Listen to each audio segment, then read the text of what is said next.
میں ایک بڑی پیاری بات بتاتا ہوں. جہاں ناگپور میں میری تقریر ہوتی ہے وہاں شیعوں کا علاقہ ہے, شیعوں کے ہی ایریے میں رہتے ہیں. ایک لکھنؤ کے ایک مولوی صاحب آئے محرم میں, 12 سال محرم پہ ایک ہی جگہ پہ میں بولا, اور بڑا دلچسپ معاملے ہوتے تھے اس وقت. جیسے یہ آپ بیٹھے, بس یہ میرا اسٹیج لگا ہے, تو جہاں مجمع اینڈ ہوتا ہے وہاں سے وہ شیعوں کا باڑا شروع ہوتا ہے, یعنی رخ باڑے کی طرف, اور ان کے پونگے ہماری طرف. ان کا پروگرام شروع ہوتا تھا مغرب بعد 7 بجے, 9 بجے ختم ہو جاتا تھا. ہم لوگ پھر 10 بجے اپنی تقریر شروع کرتے تھے, رات کے 11-12 بجے تک چلتی تھی. وہ لکھنؤ کا جو وہ مولوی تھا شیعہ, وہ تبرعی تھا. تبرعی سمجھتا ہے آپ کو؟ صحابہ پر, بزرگوں پہ جو لان تان کرتے, گالیاں بکتے. بڑی شدید تقریر کرتا تھا. ہوتا یہ تھا کہ میرے لڑکے ہماری کمیونٹی کے بیٹھتے تھے اور اس کے اعتراضات کو نوٹ کرتے تھے. وہ تقریر ہو رہی ہے اس کی, 8 بجے سے بیٹھا ہے وہ, اور 10 بجے وہ جب میں اسٹیج پہ آتا تو وہ اعتراض مجھے دیے جاتے اور میں اسی وقت اس کو جواب دیتا. یہ پورے 10 دن معاملہ چلا. تو ایک دن کیا کہتا ہے سنیے, بڑا پیارا جواب دیا تھا میں نے. اس کے بعد سے اس نے رد کرنا ہی بند کر دیا. تو بولا کہاں کھجا لیا میں نے. تو اب کیا بولتا سنیے, بولتا ہے اللہ کا شکر ہے کہ ہمارا امام, شیعہ لوگ مانتے نا امام جعفر ہمارے ہیں, اللہ کا شکر ہے ہمارا امام پڑھاتا تھا, وہ لوگوں کا امام ہے جو پڑھتا تھا. تو میں کہوں گا لوگوں, جو پڑھتا تھا اس کو پکڑ لیا, جو پڑھاتا تھا اس کو چھوڑ دیا. اخروٹ کا چھلکا لے لیا, مغز کو چھوڑ دیا. کتنا بڑا طنز کر رہا ہے وہ. میں نے دیکھا کہ ایک شخص اخروٹ کو پھوڑ رہا ہے اور وہ سخت جو اس کا چھلکا ہے اس کو چبانے کی کوشش کر رہا ہے. میں نے کہا بیوقوف کیا کر رہا ہے؟ کہا یہی اصل ہے, اس میں بہت وٹامنس ہے. میں نے کہا بیوقوف تیرے دانت ٹوٹ جائیں گے. ارے یہ مغز کھا اخروٹ کا. اس نے کہا نہیں میں مغز تو نہیں لوں گا, مغز میرے کام کا نہیں ہے. نتیجہ کیا ہوا, دانت ٹوٹ گئے. تو میں بھی ان لوگوں کو کہنا چاہتا ہوں, ارے تم نے مغز چھوڑ دیا, چھلکے لے لیے, دانت ٹوٹ جائیں گے, تمہاری آخرت تباہ ہو جائیں گی. ہدایت چاہتے ہو, نجات چاہتے ہو تو آؤ ہمارے امام کے پہلو میں آ جاؤ. اب یہ اس نے تقریر کیا, یعنی امام ابو حنیفہ کی اس نے سخت توہین کی. اب بار بار یہ جملہ دہرایا, اللہ کا شکر ہے ہمارا امام پڑھاتا تھا, وہ لوگوں کا امام ہے جو پڑھتا تھا. وہ ہمارا امام پڑھاتا تھا, لوگوں کا امام ہے پڑھتا تھا. اب میرے پاس شیعوں کا بھی بڑا لٹریچر ہے, کبھی یہاں بمبے میں ضرورت پڑے تو مجھے یاد کرنا آپ انشاءاللہ. اصول کافی ان کی سب سے معتبر کتاب ہے. میں آپ کو بتا دوں, یہ بخاری مسلم نہیں مانتے. کسی شیعہ سے بات ہو تو کبھی بھی بخاری مسلم مت لے جانا, وہ نہیں مانتے. ان کے یہاں کتب اربع ہے, 4 صحیح حدیث کی کتابیں مانی جاتی ہے. ہمارے یہاں سیاستہ 6 حدیث کی کتابیں, ان کے یہاں 4, جس میں پہلے نمبر پر اصول کافی کلینی کی. کلینی نام ہے ان کے امام کا, نام بھی بڑے عجیب عجیب ہے ان کے یہاں, کلینی. اصول کافی, اس کے بعد ملا یدر الفقی دوسرے نمبر پر. تیسرے نمبر پر الاستفسار, چوتھے پر تہذیب الاسلام. 4 کتابیں. اور پھر نہج البلاغہ ایک کتاب ہے, یہ بڑی معروف ہے ان کے یہاں, جو حضرت علی کی بتاتے ہیں. ہمارے علماء اس کو تسلیم نہیں کرتے.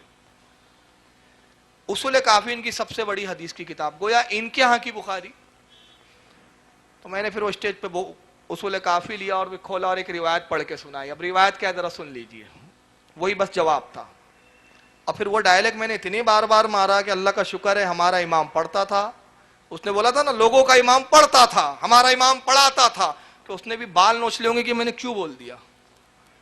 اب سنیں میں نے کیا جواب دیا. اصول کافی کھولا, اس میں روایت کیا ہے, امام جعفر صادق بیٹھے ہوئے, ٹھنڈی کا موقع ہے, اور آپ اللہ کے رسول کی حدیث بیان کر رہے ہیں. پاس ہی میں ایک علاوہ جل رہا ہے آگ کا ایک علاوہ روشن ہے, بہت گہرے گڑھا ہے جس میں آگ, لکڑیاں ڈال دی گئی. علاوہ کہتے ہیں جو گڈھا کر دیا جاتا ہے بہت بڑا, اس میں بھی لکڑیاں ڈال دی جاتی, شعلے اور تپش بلند ہوتے رہتی.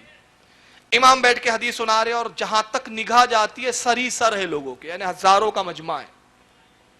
آپ بتا رہے ہیں کالا جدی, میرے جد نے یہ کہا, میرے جد نے کہا. تبھی ایک شخص صفوں کو چیرتے ہوئے آتا ہے لوگوں کی, امام جعفر کے قریب آیا, کہتا ہے امام زمانہ, امام وقت, یہاں بیٹھ کے کالا رسول اللہ کر رہے ہیں. حالت یہ ہے کہ ظالم بادشاہ مسلط ہے, شریعت مصطفیٰ کی توہین ہو رہی ہے, آپ کے جد کریم کی شریعت کا مذاق اڑایا جا رہا ہے, ظالم تخت پر مسلط ہے, اٹھیے, ہم آپ کے ہاتھ پہ بیعت کرتے ہیں, جہاد کے لیے علم بلند کیجیے. تو امام نے دیکھا, اس کے بڑے جوش میں کہا. غلام ایک پاس کھڑا تھا جس کا کام تھا کہ امام کو پانی کی ضرورت ہو تو پانی پیش کر دیتا تھا, کوئی چیز کی ضرورت ہو تو کوئی چیز پیش کر دیتا تھا. تو امام نے اس سے کہا کہ اس علاوے میں کود جا. اس غلام نے آؤ دیکھا نہ تھا، علاوہ میں کود گیا. لوگ دوڑے، ارے یہ کیا کیا امام نے، اچھے خاصے ایک انسان کو زندہ جلوا دیا، یہ تو حرام ہے کسی کو زندہ. ظاہر سی بات ہے شریعت میں تو حرام ہے نا کہ آپ کسی کو کہے خودکشی کر لے، کتنا بڑا گناہ ہے. آپ نے اشارے سے کہا رک جاؤ کوئی نہ آئے. وہ بھی دیکھ رہا ہے یہ کیا ہوا، میری بات کا اتنا برا لگا کہ بیچارے غلام کو کیوں علاوے میں کدوا کے جلوا دیا. بہت دیر گزر گئی، ایک محفل پہ سناٹا چھایا ہوا ہے. جب دیر گزر گئی تو آپ نے اس غلام کو آواز دی، اے میرے فلاں غلام. اس نے علاوے سے جواب دیتا ہے لبیک یا سیدی، میرے سردار میں حاضر ہوں. ہاتھ بڑھا، علاوے میں سے اس نے ہاتھ نکالا. امام جعفر نے اس کا ہاتھ پکڑا، اس کو باہر نکالا. اہل مجلس دیکھتے تو چونک جاتے ہیں، اس کا جلنا تو دور، اس کے لباس کا ایک تار بھی نہیں جلا تھا. اس نے کہا اے جعفر صادق، اے ابو عبداللہ، یہ ان کی کنیت تھی، میں نہیں سمجھ سکا کہ آپ نے یہ کیا کیا اور کیا دکھانا چاہا. آپ نے فرمایا سن، میں اپنے غلام سے کیا پوچھتا ہوں اس کی بات پہ غور کر. اے غلام، جب میں نے تجھے کہا کود جا تو کیوں کودا؟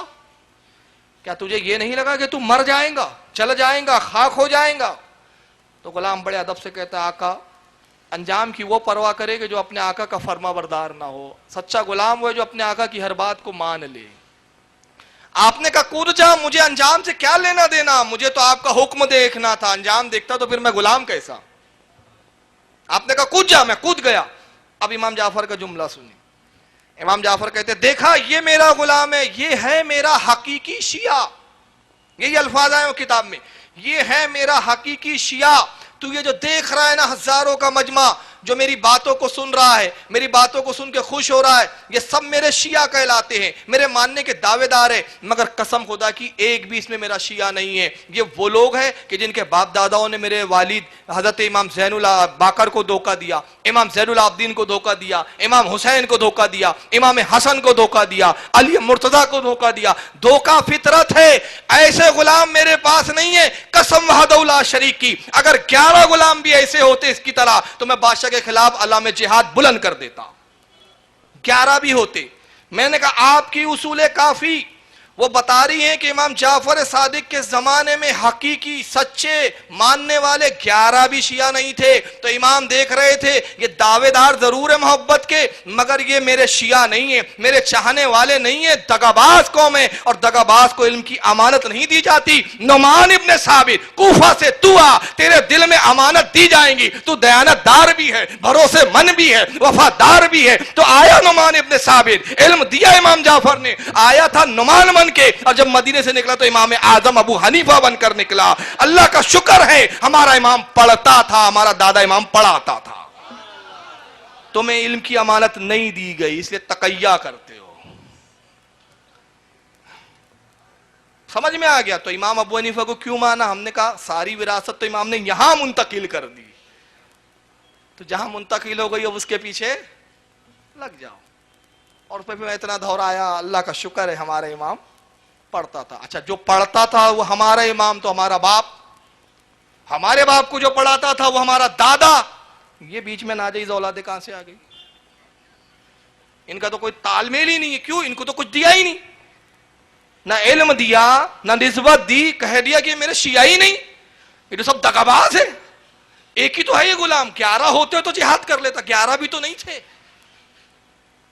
تو بہرحال بتانے کا مقصد کہ شیعوں کی اس روایت پر بھی اگر اعتماد کرے، حالانکہ ان کی روایتوں کو ہم سے کوئی لینا دینا نہیں ہے، ہمیں بالفرض یہ روایت صحیح ہے مان لے، تو یہ روایت بھی بتاتی ہے کہ امام ابو حنیفہ کو امام جعفر نے 2 سال میں کیا کیا نہیں عطا کیا، سب کچھ عطا کر دیا.